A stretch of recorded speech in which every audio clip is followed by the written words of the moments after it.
So, some athletes follow the crowd, but today's guest, she's running her own race, and it's changing everything. What's up, Underdawgs? Coach Q here, and today we've got Braylin Booker in the building, straight out of B-More, a 13-year-old hooper from Maryvale Prep, who's already making noise with Team Takeover. She started playing right before the pandemic, fell in love with the game, and has been grinding ever since. And today, we're talking about what it means to run her own race, ignore the noise, and keep climbing. Trust me, this young underdog mindset is something you need to hear. So, let's get it.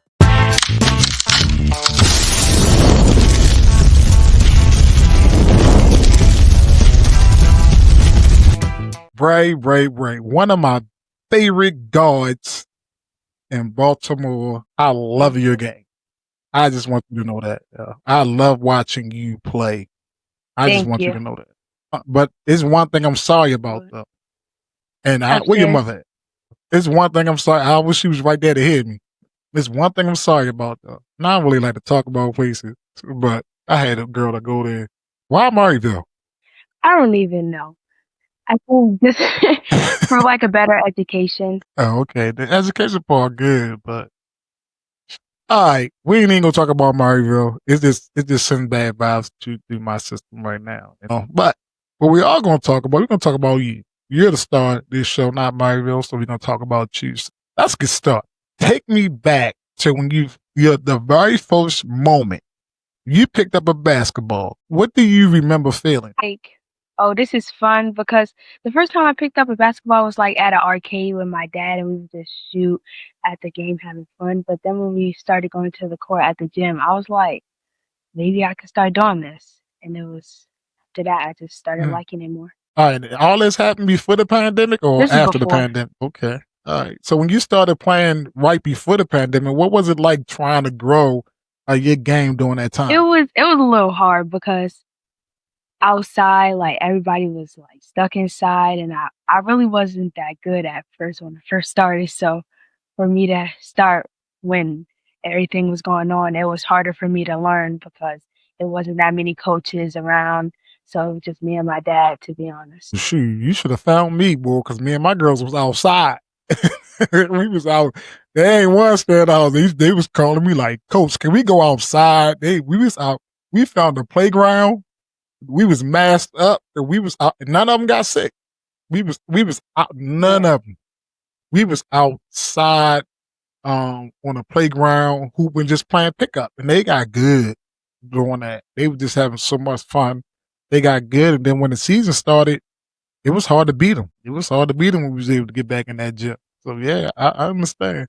So what was the moment you knew basketball was just more than just something fun to do? The moment I realized basketball was more than just like fun was when I started finally playing with the actual team, and I realized that like I got to start actually taking this a little bit more serious if I want to get far with it. So, and I kept putting in the work. My schedule was starting to basically just revolve around basketball. So I was like, then it's time to step it up and get better. Yeah, you got good fast. Yeah. You got good. When I tell you, man, this one here, it's two guards in Baltimore that I think is like per point guards, and you and the girl, what's her name? Lexus White. No. She played for Glen. I think I heard it. She played for Glen. Yeah, y'all. I love y'all games. I love y'all games.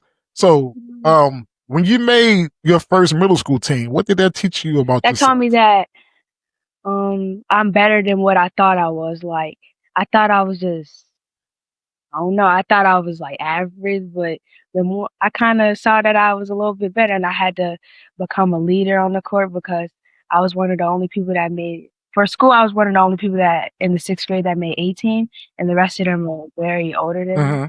So I learned that I got to stop doubting myself, and I got to know my potential. All right, so you're telling me you made the 18 in 6th grade? Because usually they don't put sixth Yeah, graders on the 18. I was surprised. Oh, wow. Everybody, you know, What oh, middle school you I went to? still go to Maryvale was my middle school. Oh, Maryvale was your I'm middle still school in too? middle school. So you wasn't there when I had my middle school Mm-mm. team. Y'all coach got mad because y'all coach got mad because we was blowing them out. And at the end of the game, somebody shot a 3, and I'm like, yo, why did you do that? And he was pissed off. And I'm like, I ain't tell her to do it. I told her not to shoot, and she shot it anyway. Like I don't know what you want me to do. Like I talked to her, but I told her not to shoot. We was blowing What y'all school out. was He it? got mad. I was at Concordia at the time.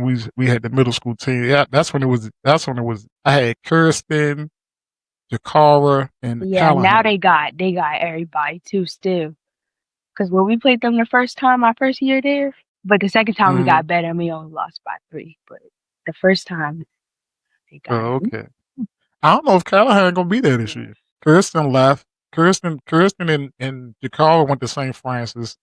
Now, uh, Kirsten is at Mount Carmel. She about to go to college next year. She just got an Yeah. offer. Jakara, I think she's still Mm. at St. Francis. And she played I for know. Both of Takeover. them. Jakara played for Both of them Takeover. play for Takeover. Yeah. Mm-hmm. All right. So listen, everybody. If you ever felt like you started later than everyone else, you want to hear how Braylin turned it into her advantage and why she refused to follow the crowd and what running her own race really looked like. So don't go nowhere. That's up next. Bing, bing. All right, Bray. So what were some of the hardest parts of learning the game after others have already been playing for years, and how did your confidence hold The up? hardest part was learning that I want to be the best, but there's going to be people better than you, so you can't let that make your confidence go down. So that wait, could you ask the question again? I'm sorry. Now you had it right. You Sure. had it right. You had it right. No, you had it right. I was just asking you, what was some of the hardest parts of the learning the game after others have already been playing for years, because you Oh yeah, started kind of late. that was So how did you keep your confidence that up? was how I had to keep my confidence up. I had to tell myself that it's gonna be people better than you, and don't let that discourage you. Okay. But I mean, it ain't too many people that your age that I know that's Yeah, better than you. when I first started, it For was, real. but Or I mean, right now, okay. yeah. Right now, nah, I don't see a lot of people in this area that's better than you at your age. It's not a lot. I mean, they're good, but I don't know. There's a lot of people to me that don't want to play basketball Yeah, anymore than me. I don't know. The work ethic ain't there anymore. But we neither here nor there. As long as yeah. you keep on working. Has there been a moment when you wanted to quit though, and what kept you going? I don't think there's been a moment I wanted to quit. During my basketball so far, but Okay. so yeah. All right. All right. So you balance basketball, you Hmm. still dance, and you Yeah. do volleyball. All right. So how do you keep your focus on your goals? I keep my focus by I know like I know dance is fun and all, but basketball can get me somewhere very, very far. So I know that Hmm. even though I like to dance, I gotta still put basketball a little bit first. So that's how I be balancing it out. Like I want to do it, but I know that basketball is like something I'm really good at, and it could get me far. So that's So do you dance at yes. school? You play on Maryvale Mhm. volleyball team too? I used to coach volleyball at Concordia too. Yeah. I We be did beating everything them at though. Concordia. I said we be beating Huh? Concordia though. But at, Mhm. at volleyball, yeah, our games used to be tough. They Yeah. used to be tough. Yeah. So all right. So dancing though, dancing can take you Say it far, again. girl. Do it help you out? Dancing can take you Yeah, far, but but you love mhm. basketball, huh?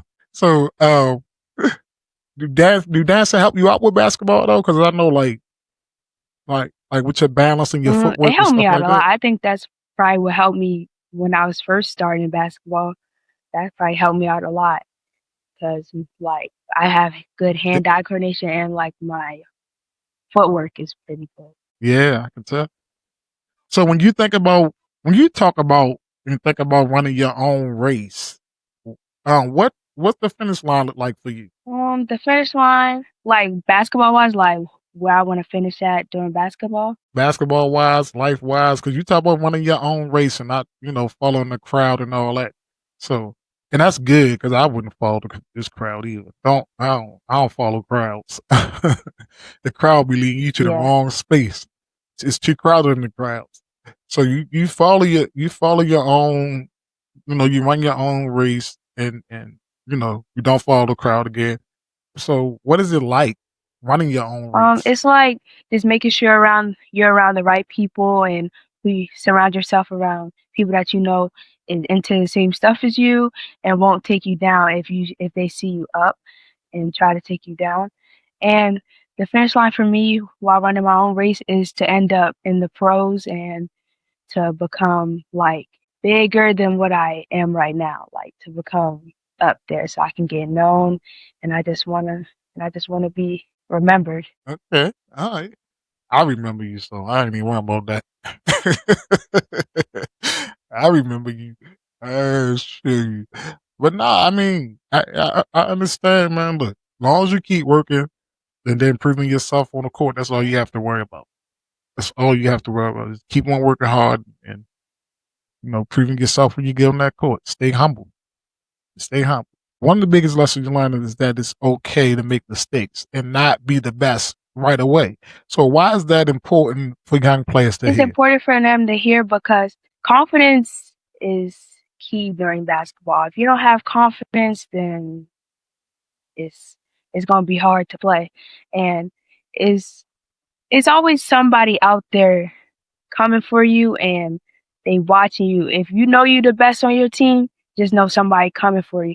So if you see somebody coming at you, just know they it's because they know you good and it's not like they try to hurt you or nothing. You gotta like Right. know that you like that.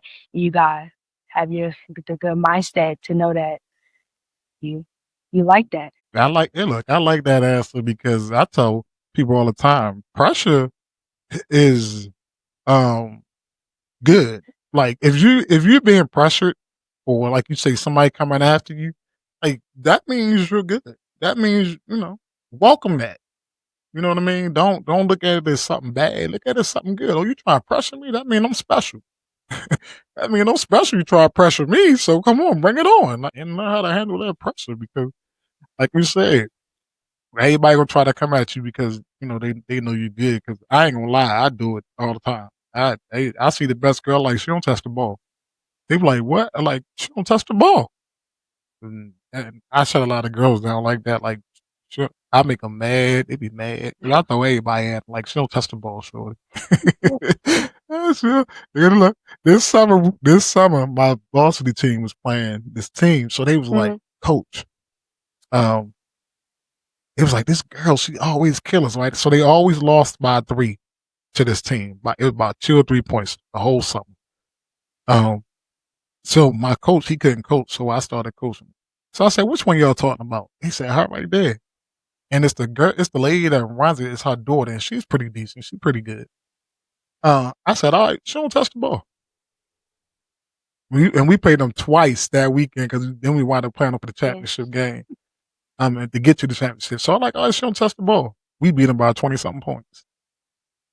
Well, I said, y'all was losing them by 3 points. We beat them by 20 something points. Scored the most points we ever scored the whole doggone summer and beat them by 20. And then the second game, we beat them Mhm. by 6. Second game. And I was like, I don't know what happened to y'all this game. Y'all just we beat them by 6. So she came to me, she like, Dad, coach, I only touched the ball 6 times. I was like, yeah. I was trying to make sure you didn't get the ball. So we wound up beating them by 6 though. Yeah, so but you know, that's just showing, people that you're a good player and just be I ain't gonna say be grateful, but be happy somebody want to, Mhm. shut you down. Yeah. You know what I'm saying? That means you're doing your job.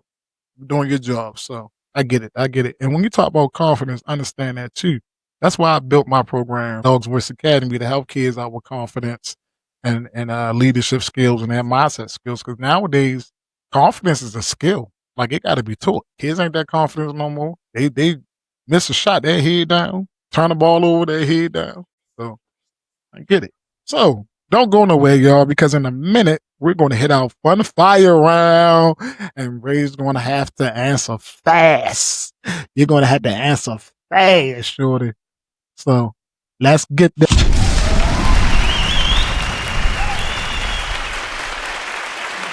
All right, Bray, look, it's the fun fire round now. So listen up. We're down by 10 points, right? I'm going to ask you some questions. If I like the answer, I'm going to give you 2 points. If I really like the answer and it's out of ordinary, I'm going to give you 3 points. If I don't like your answer, but it's okay, 1 point. And if I don't like it at all, and you say the wrong thing, 0 points. Got it? If we tie up, then I ask you another question at the end. I'm to try to break the tie. Got it? Yes. You ready? All right. So if you had to eat one snack before every game for the rest of your life, Peach rings. What would it be? Peach rings. Ooh, what? The little candy. The peach rings? What? Okay. All right. The peach rings. So I give you 2 points for the peach rings. Okay. All right. So what's your go-to celebration move after you hit a big shot? I like to put my arms like this or like this, and I just stare you down. Okay.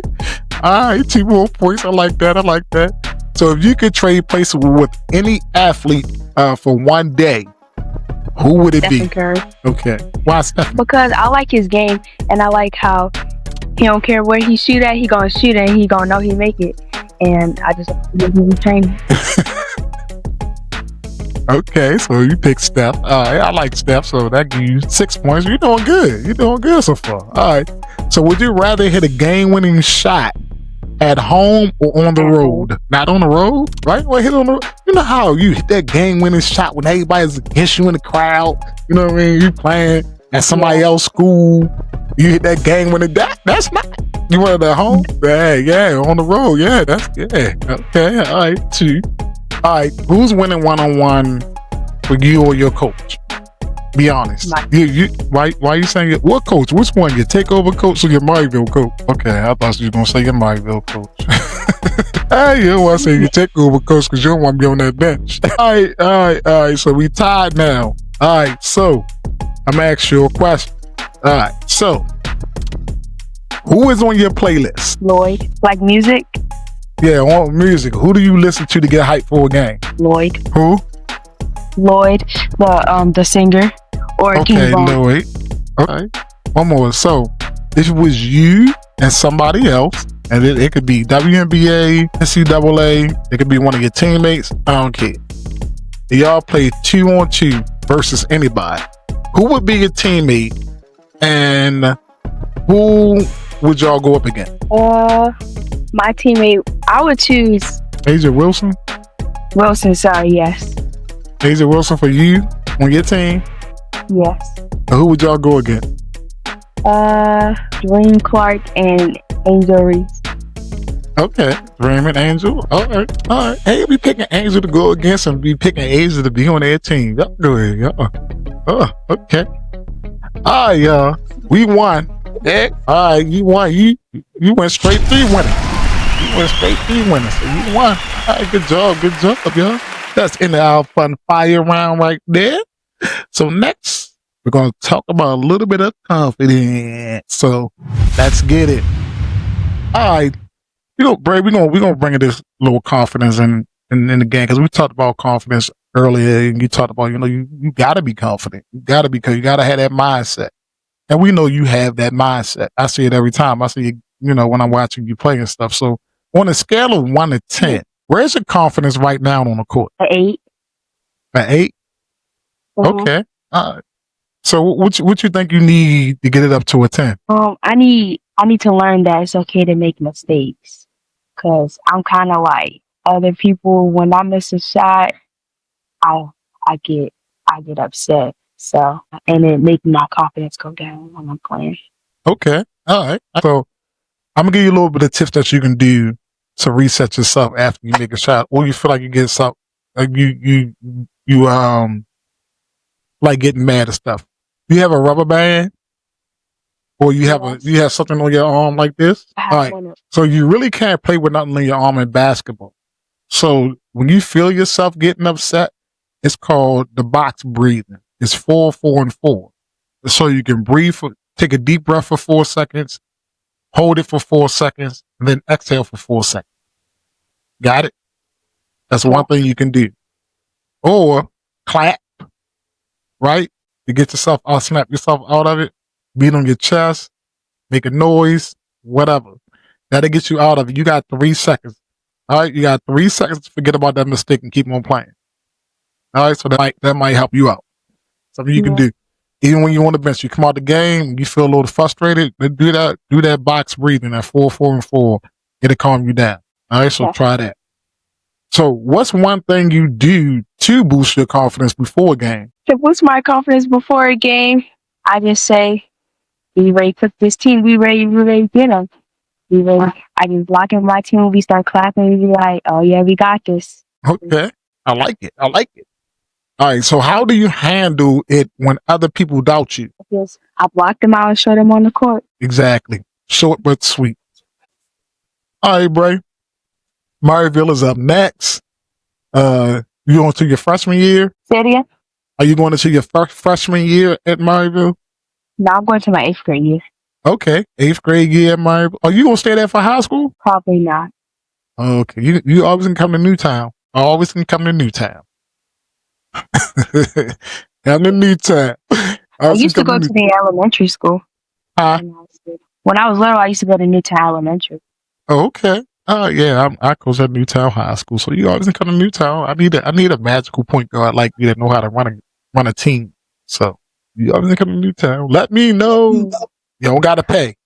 See, I'm trying to pay for them private schools. I understand the education part, but all right, y'all. Look, all right, Braylin. Look, before we wrap up, I gotta hit you with the one question that I ask all my guests on the show. What does being an underdog mean to you, and how do you carry that with you every day, both on and off the court? Being an underdog means to me that, like, I'm from Baltimore, so people already be overlooking Baltimore sometimes and go straight to like DC, around the town. Around the world. So I'm like, I'm already kind of overlooked, but if I keep putting in the work and showing people that I'm like that, then I can get like better and I will not be an underdog no more. But guess what? Look, being an underdog is the best thing that can happen to me. A lot of people think being an underdog, and I'm not saying you, but a lot of people think being an underdog is a bad thing. It's not a bad thing. I'm telling you right now, it's the one thing that's going to keep you going. It's the one thing that's going to spark you every time. When people doubt you or not paying attention to you, it makes you work harder, right? So you never want to get away from that working hard mentality. So always have, even if you don't think you're underdog right now, later on, still have that mentality because it's just going to make you better. Because every level you get onto, it's like you said, it's somebody better than you. You know what I mean? So in every aspect of some part of your life, you want to be an underdog. But you just got to have that mentality all the time. That no matter what I do, I'm going to work hard.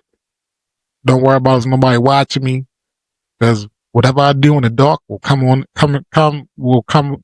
fruition when I'm on that court, when the lights are on. So just keep on working hard, man.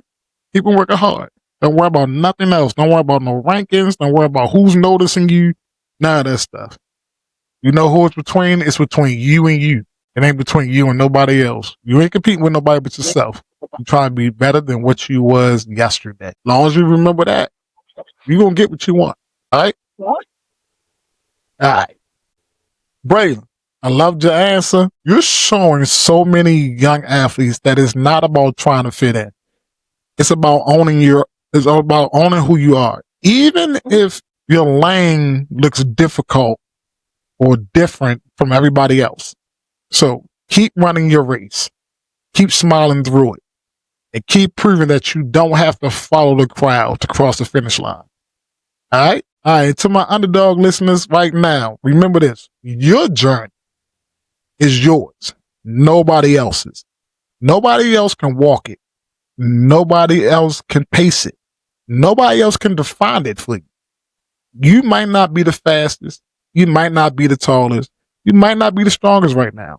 But if you keep showing up, keep learning, and keep pushing through those tough days, you're going to look back one day and realize you were building something unstoppable the whole time. The world is full of people tracing trends. Be the one that build a legacy. Parents, if you want your athletes out there that had that mindset to take them to the next level like Braylin, join my Underdawgs challenge. Look, skills are 10% of the game. The mental side is the other 90%. So, click on the link in the description and let's get your kid locked in. All right, Bray, tell everybody where they can follow you at. Follow me on Instagram, and my Instagram name is Braylin_Booker. All right, y'all got it. Hey, Bray, why you ain't playing? You ain't playing the thing this year? What day? The 695 fan reunion. Yeah, I don't think so. Did you not know about it? I don't know, to be honest. Oh, all right. You know, I'm make sure you know about it next year if you want to play there next year. All right, Braylin. Look, nice having you on the show. Enjoy the rest of your day. Let me know. I'll probably be out watching you pretty soon. Just let me know when your games are when y'all play, especially when y'all play Concordia. I want to see that. All right. All right, underdog. I'm Coach Q, and that's Braylin. And guess what? We're out.